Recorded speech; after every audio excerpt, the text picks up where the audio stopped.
नमस्कार, स्वागत है आपका न्यूज नेशन पर। और इस वक्त की सबसे बड़ी चर्चा के साथ हम एक बार फिर हाजिर हैं। हमारे साथ रोहन है और मैं मोहित कुशवाहा। और बड़ी बात ये कि आखिर जम्मू कश्मीर में जो चुनाव चल रहे हैं उसमें आज मुख्यमंत्री योगी आदित्यनाथ पहुंचे हुए थे। क्या कुछ तीसरे फेज के समीकरण हैं, आखिर क्या मुद्दे हो रहे हैं और किस तरीके से अब जो चुनाव का तापमान है वो अपने बिल्कुल हायर लेवल पर पहुंच गया है।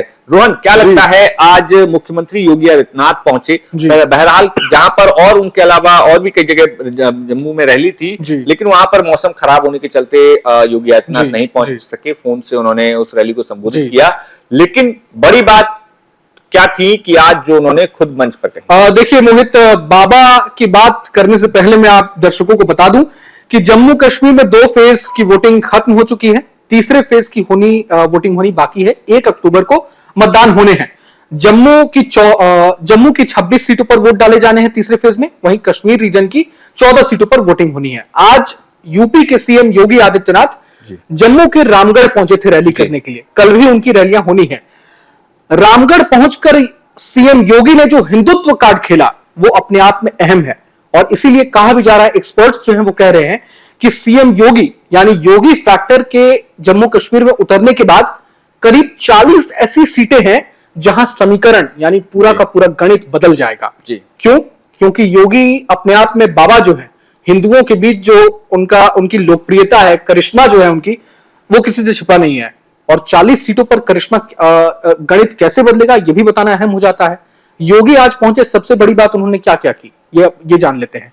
कांग्रेस, नेशनल कॉन्फ्रेंस और पीडीपी पर उन्होंने हमला बोला। उन्होंने क्योंकि जम्मू कश्मीर का चुनाव राष्ट्रीय मुद्दों पर हो रहा है, उन्होंने उनके मैनिफेस्टो का जिक्र किया। उन्होंने कहा कांग्रेस आरक्षण विरोधी है, नेशनल कॉन्फ्रेंस पाकिस्तान समर्थित बयानबाजी करती है, पीडीपी अलगाववादी नेता जो है जम्मू कश्मीर को, उनको बाहर निकालने, उनकी रिहाई की बात करती है। वहीं बीजेपी क्या कर रही है? बीजेपी कर रही है विकास की बात। बीजेपी जम्मू कश्मीर के युवाओं को नौकरी देने की बात कर रही है, जम्मू कश्मीर में मेट्रो लाने की बात कर रही है। सीएम योगी ने ये तमाम बड़ी बातें की, लेकिन जम्मू कश्मीर में जाकर सीएम योगी ने अयोध्या की और श्री राम की भी बात की।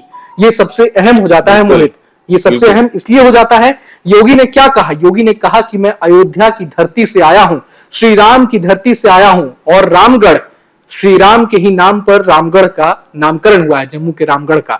तो अपने आप में हिंदुओं को साधने की जो सीएम योगी की कोशिश वहां रही, क्योंकि जम्मू की मैक्सिमम सीट्स जो है 43 सीट है कुल, और उसमें से मैक्सिमम सीट्स हिंदू बहुल सीटें हैं। पिछले बार 2014 के चुनाव में बीजेपी ने वहां 25 सीटें जीती थी। पीडीपी के बाद बीजेपी दूसरी सबसे बड़ी दल बनी थी। और इस बार वही विपक्षियों को अंदेशा है कि अगर बीजेपी उस 25 सीटों का जो आंकड़ा है उसको अगर 30 और 35 तक ले जाने में सफल हो जाती है तो पूरा का पूरा गेम बदल जाएगा। और यही वजह है कि सीएम योगी को पार्टी आला कमान ने वहां उतारा है। बिल्कुल, देखिए रोहन, जो 40 सीटों का समीकरण है, खासतौर पर अगर हम अपने दर्शकों को बताएं कि यहाँ पर इन 40 सीटों पर अभी तक क्या था कि पीडीपी, नेशनल कॉन्फ्रेंस, कांग्रेस और भारतीय जनता पार्टी इनमें आपस में लड़ाई थी, और खासतौर पर एआईपी और जो बाकी निर्दलीय। लेकिन अब जो 40 सीटें हैं वो खासतौर पर बिल्कुल जम्मू की सीटें हैं ज्यादातर, और इनमें भी जो लड़ाई है वो कांग्रेस और भारतीय जनता पार्टी की है। और दोनों की लड़ाई के बीच अब जो है योगी आदित्यनाथ की एंट्री होती है। अब सवाल एक तरफ ये भी है कि आखिर 2 जो फेज के चुनाव हो चुके हैं उस वक्त योगी आदित्यनाथ की एंट्री क्यों नहीं हुई? तो इसमें एक बड़ी चीज ये भी निकलकर सामने आती है कि रोहन, जब भारतीय जनता पार्टी ने जम्मू कश्मीर में अपने कैंडिडेट्स का ऐलान किया उसमें कई सारे मुस्लिम चेहरे थे, कई सारे मुस्लिम नाम थे, और लगभग दर्जनों नाम थे मुझे लगता है। और वहां पर उन सीटों पर लगभग अब चुनाव निपट चुके हैं। इसके बाद अब योगी आदित्यनाथ की यहां पर एंट्री होती है, क्योंकि अगर योगी आदित्यनाथ की पहले फेज और दूसरे फेज में एंट्री होती तो वो जो समीकरण था, वो जिस मुस्लिम बहुल सीटों पर जब वोटिंग हो रही थी और खुद भारतीय जनता पार्टी ने खुद मुस्लिमों को टिकट दिए हैं, तो वहां पर चीजें जो है क्लैश कर जाती। तो ऐसे में अब योगी आदित्यनाथ पहुंच रहे हैं कहीं ना कहीं। और बड़ी बात यह भी है कि यहाँ पर तमाम बड़े नेता भी अब जो है बिल्कुल पूरा जोर लगा रहे हैं कि किसी न किसी तरीके से जम्मू कश्मीर को फिर से भारतीय जनता पार्टी के रंग में रंगा जाए। क्योंकि देखिए यहाँ पर अमित शाह खुद रैली में जा रहे हैं, प्रधानमंत्री मोदी रैली कर चुके हैं, योगी आदित्यनाथ को भेजा जा रहा है, उत्तराखंड के मुख्यमंत्री जा रहे हैं, राजस्थान के मुख्यमंत्री जा रहे हैं, तमाम केंद्रीय मंत्री जा रहे हैं, ईरानी भी जाने वाली है, ईरानी, और बिल्कुल लाइन लगी हुई है तमाम सीटों पर। और खासतौर पर अब तीसरे फेज में बिल्कुल भारतीय जनता पार्टी ने फोकस कर लिया है कि हरियाणा से ज्यादा अब उनका फोकस जम्मू कश्मीर में दिखाई दे रहा है। तो ऐसे में बड़ी बात यही है कि आखिर जम्मू कश्मीर की इन सीटों पर क्या होगा। और बड़ी चीज में बात यह है कि क्या कुछ योगी ने और बिल्कुल सीएम योगी की बड़ी बातें तो हम करेंगे ही, लेकिन अंतिम चरण में कहां कहां वोटिंग है जम्मू कश्मीर में ये भी आपको बता देता हूं। उधमपुर, सांबा, कठुआ, जम्मू, कुपवाड़ा, बारामूला, बांदीपुरा में वोटिंग होनी है।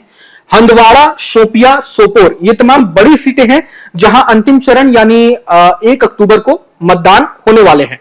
लेकिन अपने आप में सीएम योगी जो वहां पहुंचे और उन्होंने जो बड़ी बातें की, हिंदुत्व कार्ड खेलने की कोशिश क्यों की वहां पर, यह भी जान लेना अहम हो जाता है। क्योंकि मोहित, आमतौर पर जम्मू कश्मीर को हम दूसरे राज्यों से कंपैरिजन उसका हम नहीं कर सकते। अगर हिंदी बेल्ट के दूसरे राज्यों को आप देख ले, उत्तर प्रदेश, बिहार, चाहे हरियाणा ही आप देख लो, वहां जाति की राजनीति जो होती है वो अपने चरम पर होती है। राहुल गांधी का भी हम जिक्र कर रहे थे।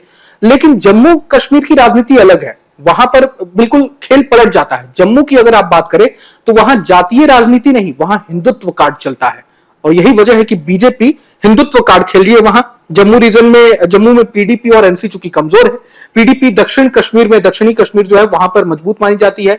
वहीं नेशनल कॉन्फ्रेंस जो है फारूक अब्दुल्ला की पार्टी, वो सेंट्रल कश्मीर में मजबूत मानी जाती है। बीजेपी का जम्मू में स्ट्रांग होल्ड है। दो जम्मू में कश्मीरी विस्थापितों का वोट भी निर्णायक भूमिका में होता है।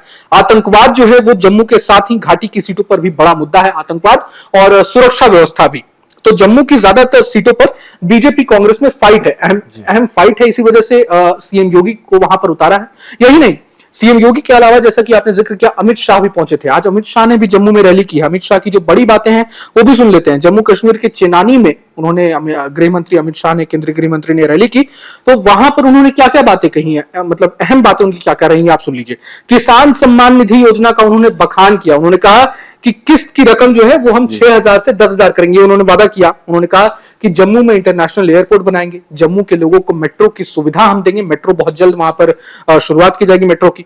खास बात यह, 100 मंदिरों का, आतंकवादियों ने जिन मंदिरों को खंडित किया था, तोड़ा था, तो उन 100 मंदिरों का हम जीर्णोद्धार करेंगे। अपने आप में बड़ी बात है। अग्निवीरों को 100% नौकरी देंगे। ये गृह मंत्री अमित शाह ने वहां पहुंचकर, जो अपने आप में बड़ी हेडलाइन है। तो जम्मू को लेकर बीजेपी जिस तरह से फोकस्ड है वो इन बयानों से साफ साफ जाहिर हो रहा है।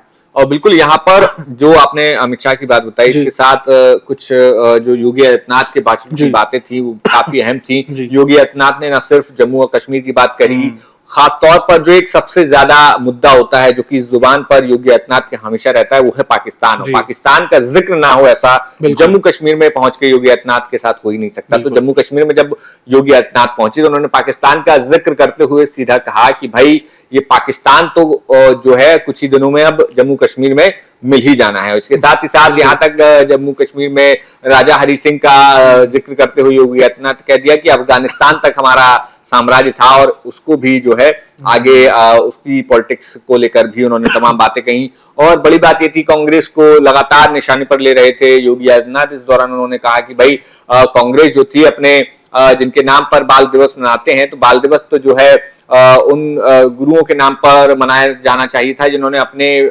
बेटों की शहादत दे दी। तो उनके नाम पर तो कहीं ना कहीं जो सिख कम्युनिटी है वहां पर योगी आदित्यनाथ जम्मू में उनको भी फोकस करते हुए तमाम बातें कह रहे थे। और खासतौर पर यहाँ पर बड़ी चीज ये थी कि हिंदुत्व के साथ सिख कम्युनिटी को भी उन्होंने साधने की कोशिश की है। तो ऐसे में जो जम्मू के तमाम वोटर्स हैं वो किस तरफ जाते हैं, और चूंकि यहाँ पर जो वोटिंग का परसेंटेज कई सीटों पर बहुत ज्यादा हाई देखने को मिला है, तो उसमें भी कई सारी चीजें। मोहित, एक चीज यहाँ पर और, लोकसभा के चुनाव में हमने देखा बीजेपी अयोध्या की जो फैजाबाद सीट थी वो हार गई लोकसभा चुनाव में। इससे पहले बद्रीनाथ में भी बीजेपी को हार का सामना करना पड़ा।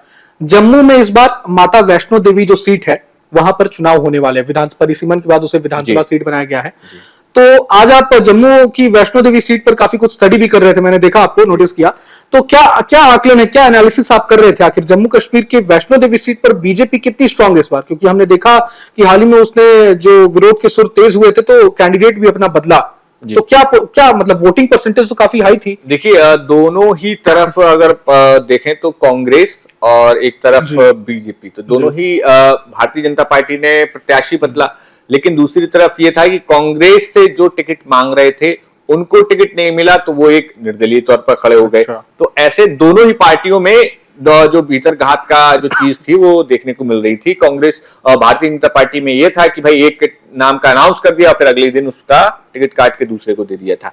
तो ये दोनों पार्टियों में लगभग एक चीज देखने को मिली थी, खासतौर पर। और ये जो वोटिंग प्रतिशत लगभग 80% यानी कि 79.8 समथिंग था, तो वहां पर 80% वोटिंग हुई है और लंबी लंबी लाइनें, और खासतौर पर चाहे वो हिंदू बाहुल्य इलाके हों चाहे मुस्लिम बाहुल्य इलाके, दोनों ही तरफ वोटिंग जो है बहुत ज्यादा हुई। और ऐसे में कयास यही लगाए जा रहे हैं कि ये जो फाइट है जम्मू कश्मीर के माफ कीजिए जम्मू की जो माता वैष्णो देवी की सीट है, तो वहां पर बहुत टफ फाइट होने वाली है और कहीं ना कहीं एज जो है भारतीय जनता पार्टी को यहां पर मिल सकता है। ये तमाम जो सियासी विश्लेषक वहां के जो देख रहा था, तो वहां पर ये बात अभी सामने आ रही है। लेकिन फाइनल रिजल्ट क्या होगा ये तो 8 जो अक्टूबर है उसी दिन तय होगा।